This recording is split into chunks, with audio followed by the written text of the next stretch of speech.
Assalamualaikum warahmatullahi wabarakatuh.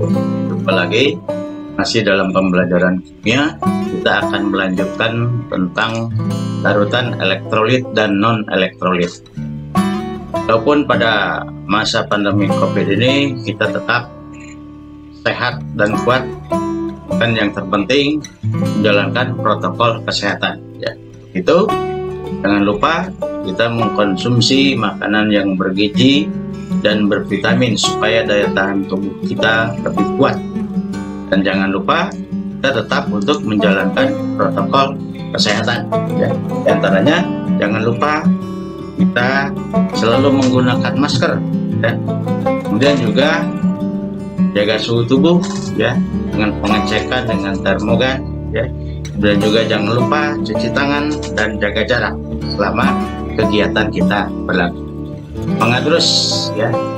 Kita lanjutkan dengan pembelajaran larutan elektrolit dan non elektrolit bagian kedua. Oke, tetap semangat ya. Kita lanjutkan. Ini yang disebut dengan reaksi ionisasi. Jadi sudah disebutkan tadi bahwa suatu zat elektrolit ya, dia akan melakukan atau terionisasi ya. Disebut reaksinya reaksi ionisasi, jadi terurai menjadi ion-ionnya dalam larutan tersebut. Sebagai contoh, ini untuk larutan garam, reaksi ionisasinya kita tahu kan garam dapur itu rumusnya NaCl ya. Ini IQ artinya tanda wujud zatnya yang dilarutkan dalam aqueous ya, atau air murni ya, atau dia berupa larutan ya. Ini terurai menjadi ion natrium atau Na+ yang terlarut dalam larutannya tadi. Kemudian juga ada ion klor atau Cl-. Itu contoh dari larutan garam. Kemudian ada larutan asam yang tadi sudah kita praktikkan ya. Ada HCl atau asam lambung ya, atau hidrogen klorida ya. Nah, ini menjadi ion H+ atau ion hidrogen dan ion klor ya. Kemudian ada asam sulfat yang tadi ya, atau air aki. Ini H2SO4, dia terurai menjadi 2H+ ya.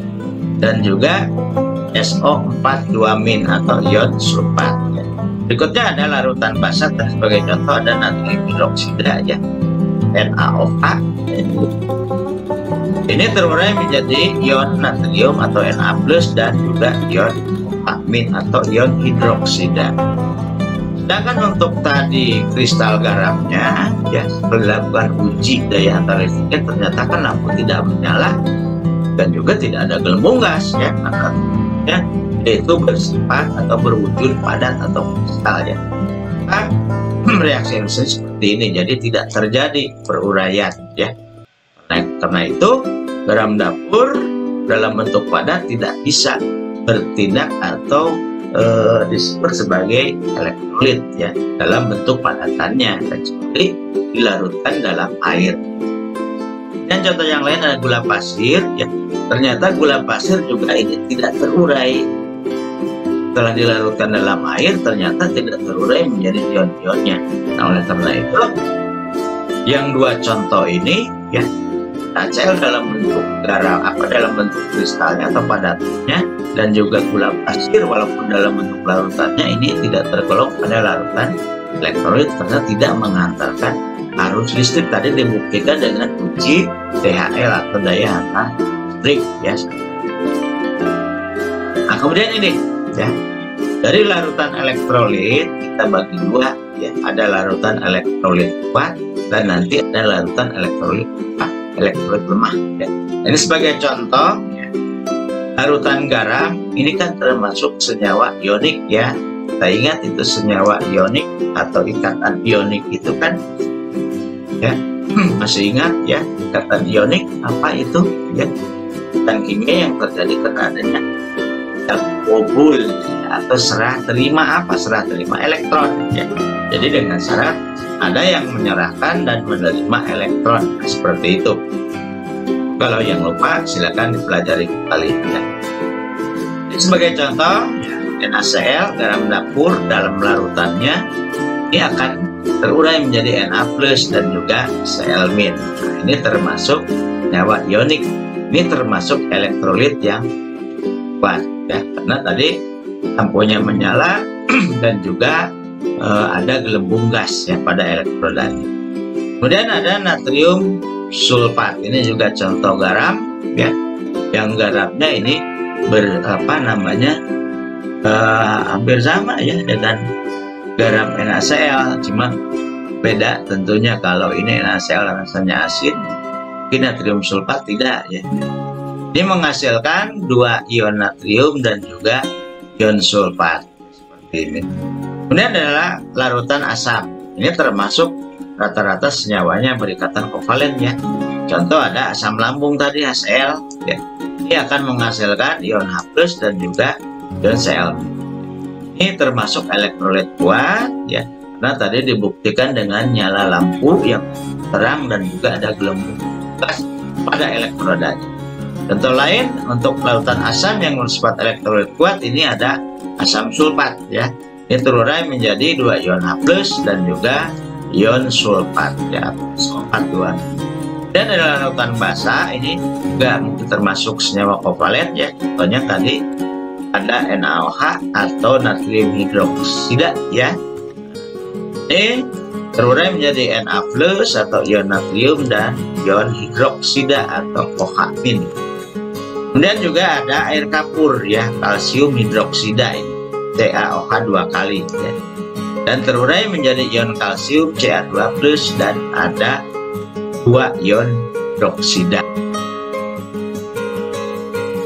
Dan tadi ada elektrolit kuat, kemudian ada elektrolit lemah. Contoh larutan garam, ya ini ada Ca3CONa ya, atau natrium asetat ini. Ini salah satu contoh garam kalau dilarutkan dalam air bersifat elektrolit lemah ya. Kenapa lemah? Karena artinya itu tidak terurai sempurna. Artinya begini, kalau seperti tadi ya, contoh kita melarutkan NaCl dalam air, maka semua ion Na dan Cl itu akan terurai menjadi Na+ dan Cl-. Tidak ada yang bersisa. Itu yang dikatakan terurai sempurna ya, atau termasuk elektrolit kuat, termasuk juga HCl ini ya. Jadi begitu dia dilarutkan dalam air, maka berubah semuanya menjadi H+ dan ion Cl-. Itu artinya terurai sempurna. Oleh karena itu ada kaitannya dengan elektrolit yang kuat, daya hantar listriknya kuat ya. Lain juga dengan elektrolit lemah. Jadi seperti asam cuka, begitu kita larutkan dalam air, dia tidak terurai semuanya menjadi ion Na+ dan CH3COO- atau ion asetat ya. Ada yang tersisa, jadi tidak terurai sempurna. Maka itu digolongkan pada elektrolit lemah. Dan contoh lain ada amonium klorida ya. Ini juga tidak semuanya terurai menjadi ion amonium dan ion klor. Nah, kemudian ada contoh larutan asam. Ini asam cuka yang tadi ya, kita sebut asam asetat ya, atau namanya metil karboksilat. Ini tidak akan terurai semuanya menjadi ion H+ dan ion asetat dalam larutannya, maka dia dikatakan elektrolit lemah itu ya. Kemudian juga ada asam sulfit ya, dia terurai menjadi 2 ion H+ dan ion sulfit ya, SO3 2. Ini ada larutan basah, sebagai contoh ini amonium hidroksida ya. Ini juga tidak akan terurai semuanya menjadi ion amonium dan ion. Ini juga ada contoh yang lain, aluminium hidroksida ya, terurai menjadi ion Al3+ ya, dan 3. Itulah bedanya dari larutan elektrolit kuat dengan elektrolit lemah ya. Elektrolit kuat itu terurai sempurna, terurai menjadi ion-ionnya dalam larutan tersebut, sehingga dia bisa menghantarkan arus listrik juga dengan kuat yang diidentifikasikan itu yang kita lihat dengan adanya lampu menyala ya, terang, redup, dan juga ada gelembung-gelembung. Kan elektrolit lemah itu tidak terurai sempurna menjadi ion-ionnya, sehingga dalam mengantar kanal listrik juga lemah. Jadi dapat ditunjukkan mungkin saja lampunya menyala redup atau bahkan tidak menyala, tetapi juga ada yang namanya gelembung-gelembung gas walaupun hanya sedikit, ya, seperti itu, ya. Kemudian sebelum membahas keperanan larutan elektrolit, ya, kita juga akan jelaskan tentang larutan non elektrolit, ya. Jadi larutan non elektrolit itu sebetulnya larutan yang tidak dapat menghantarkan listrik, ya. Sebagai contoh tadi sudah dijelaskan, contohnya adalah larutan gula pasir. Nah, ini. Di larutan gula pasir itu tidak terurai menjadi ionnya, sehingga dia tidak bisa menghantarkan arus listrik, maka disebut dia larutan non elektrolit, ya. Termasuk juga garam. Kalau dia tidak dilarutkan dalam air kan tidak akan menghasilkan ionnya, maka kristal garam ini termasuk juga non elektrolit. Contoh larutan dalam non elektrolit yang lain, larutan alkohol atau air murni, ya, karena air murni itu kan air yang tidak bercampur atau tidak terkontaminasi dengan zat yang lain. Oke, kita lanjutkan kemudian dengan peranan larutan elektrolit, ya. Ini, jadi zat elektrolit ini kan merupakan mineral bermuatan listrik yang ada dalam tubuh manusia, ya, sebetulnya, ya.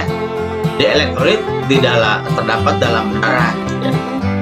Ingat juga ada dalam air seni, cairan tubuh yang lainnya, ya. Kadar elektrolit pada tubuh bisa berkurang yang disebabkan karena tubuh berkeringat, biasa habis olahraga kita, kemudian dia secara berlebihan tentunya akan berkurang di kadar elektrolit, dan itu bisa pada suatu saat menyebabkan kondisi yang disebut dengan dehidrasi, di kekurangan cairan tubuh, ya, akan menyebabkan kekurangan dari elektrolit, ya. Jadi untuk mengembalikan kadar elektrolit dalam tubuh, sebaiknya kita perlu meminum minuman yang mengandung elektrolit, ya.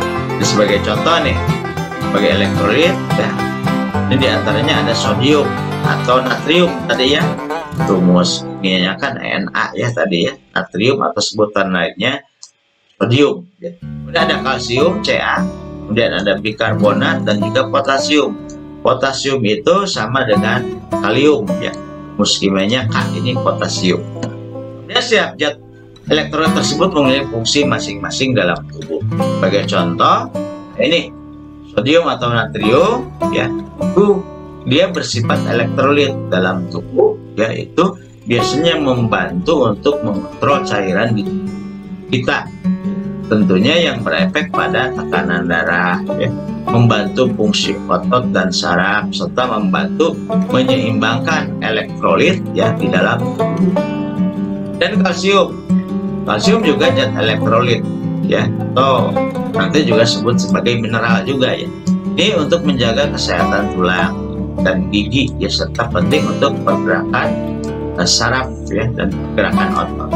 Dan ada klor, ini elektrolit yang sangat berperan penting untuk pencernaan dan juga menyeimbangkan keasaman pH tubuh. Jadi pH ini nanti, ya, kita akan belajar di kelas 11 ini, ya, tentang derajat keasaman, ya, pH. Kemudian untuk potasium, fosfor, ini, ya, oh bukan lambangnya ini, ya, K, ya, salah, ya. Ini lambangnya K, ya, potasium atau kalium. Ini tentunya untuk membantu menjaga kesehatan fungsi otot dan saraf, jaga pertumbuhan tubuh yang normal, dan juga dalam mengontrol keseimbangan asam basa tubuh maupun kesehatan jantung. Oke, itulah, ya, beberapa peranan dalam larutan elektrolit, ya. Atau kita tahu ini, ya, yang sehari-hari kita dengar ada yang namanya peralit, ya. Nah, ini sebagai contoh ini, ya.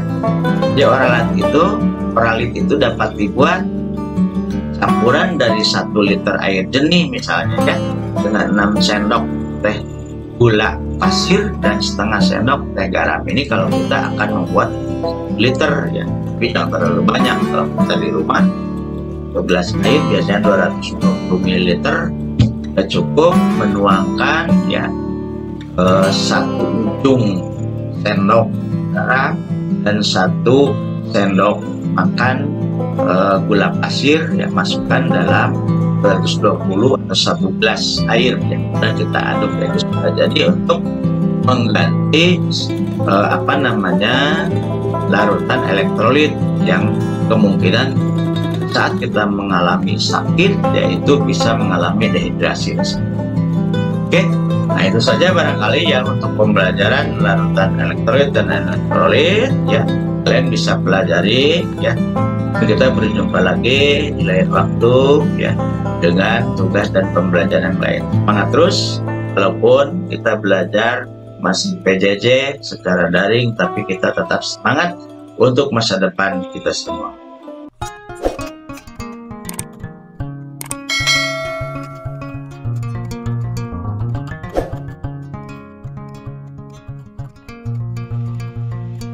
Setelah kita mempelajari tentang larutan elektrolit dan larutan non-elektrolit, terutama dalam penilaian keterampilan praktik ya tentang uji daya hantar listrik, maka para peserta didik ini mendapatkan tugas ya, terutama ini dapat dilakukan di rumahnya masing-masing pada saat PDR ini atau belajar dari rumah ya secara PJJ, pembelajaran jarak jauh mulai dari ini.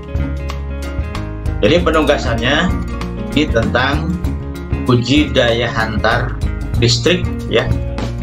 Kalian merancang sendiri seperti yang sudah kalian saksikan ya pada contoh video ya untuk larutan elektrolit dan elektrolit, terutama pada buatan alat uji daya hantar listriknya. Kalian bisa membuatnya sendiri di rumah secara sederhana ya. Siapkan saja terutama 3 buah baterai yang besar dan juga kabel listrik yang biasa. Kemudian untuk bohlamnya atau lampu senternya yang kecil ya. Kemudian juga menggunakan yang namanya beberapa larutan, termasuk untuk elektrodanya kalian gunakan saja hanya kawat tembaga ya. Atau bisa menggunakan juga karbon ya. Barangkali untuk batang karbon ini kalau tidak bisa kalian dapatkan itu material, bisa juga membuka baterai yang bekas, tapi hati-hati jangan sampai bahan kimia yang dalam baterainya kalian secara langsung terlihat ya. Atau Bapak sarankan untuk sekarang cukup saja menggunakan elektroda dengan kawat tembaga yang cukup besar kalian cari. Ini untuk gambar alat ujinya kalian nanti fotokan ya, kemudian nanti akan di-upload ya pada link di bawah ini ya. Ini http://bit.ly praktek uji DHL. Dan juga jadi kalian menguji daya hantar listrik ya, membuat larutan garam dapur ya, cukup kalian ambil 1 sendok garam dapur, masukkan ke dalam 1 gelas air, biasanya ukurannya 220 ml, kita aduk ya. Nah, sudah jadi larutan garam dapur. Kita tidak dulu untuk menguji berapa konsentrasinya ya atau kadarnya. Kemudian ada larutan jeruk nipis ya, silahkan kalau ada jeruk nipis, atau silahkan untuk jeruk yang lain lah. Yang penting ini dari jenis buah-buahan yang namanya jeruk. Dan juga ada larutan sabun mandi, silahkan mereknya apa saja ya. Kalian buat seperti tadi, ambil ya sabun mandi, kemudian kita aduk dia berbusa dan simpan dalam gelas ya, atau gelas minum ya, dan lain sebagainya lah. Dan ada larutan gula pasir, dan juga ada larutan hand sanitizer. Kita coba ini ya. Nah, jadi ada 5 larutan yang akan kita uji daya hantar listriknya dengan menggunakan alat yang sudah kalian buat. Nah, kemudian ada data pengamatan yang kita buat ini seperti tabel di bawah ini ya. Contoh nomor 1 ada larutan garam dapur, kemudian waktu diuji apakah lampunya menyala atau tidak, tinggal diisikan di sini Kalau dia menyala, tuliskan menyala. Kalau tidak menyala, tuliskan tidak menyala. Kemudian juga, apakah pada elektrodnya ada gelembung gas atau tidak? Walaupun sedikit, kalau ada gelembung, tuliskan ada gelembung gas. Kalau memang tidak ada, itu tulis tidak ada, ya, seperti itu. Oke, untuk penilaian penugasan praktik melalui penilaian keterampilan melalui penugasan praktik ini, kalian nanti klik taman ini, ya. Nanti di sana tinggal seperti biasa pada Google Form, kalian akan mengupload satu gambar atau foto dari alat hidayah yang kalian buat, kemudian dari hasil praktikumnya, yaitu berupa file ini, ya, yang ini bentuk hasil pengamatan atau data hasil pengamatannya. Kalian nanti bisa uploadkan atau kirimkan melalui alat.